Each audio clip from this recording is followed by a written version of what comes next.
Johanna 3 korda käinud meil võistlemas.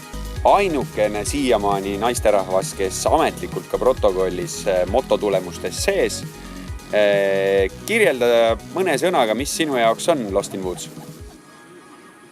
Lost in Woods on motoorienteerumine niimoodi, et sa lähed metsa ja siis sa puurid seal metsas, otsid punkte, jääd kinni ja siis alati juhtub midagi ja siis sa kukud pikali ja siis orienteerud.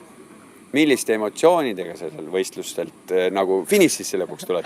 Finišisse on ülihea jõuda lõpuks, sellepärast, et väga raske on. Tegelikult ei ole raske.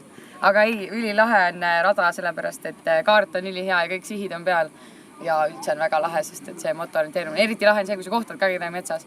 Ja hämmastav on see, kuidas ratturid jõuavad mootorratturitele ikka üli hästi järgi.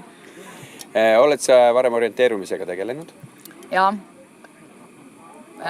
Isa viis väiksena orienteeruma jala ja siis me hakkasime motoorienteerumas käima ja siis nüüd käimegi motoorienteerumas. Mis sa ütled nendele naistele, kes natukene mõtlevad, et esiteks nagu motoratas pole naiste teema ja teine asi, et motoorienteerumine pole naiste teema? Esiteks mootorrattaga sõitmine on täiega naiste teema.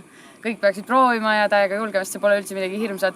Ja siin pole midagi, kui sassi läheb, kõigil läheb sassi, kõik teevad vigu ja alati võivad kõik metsast välja.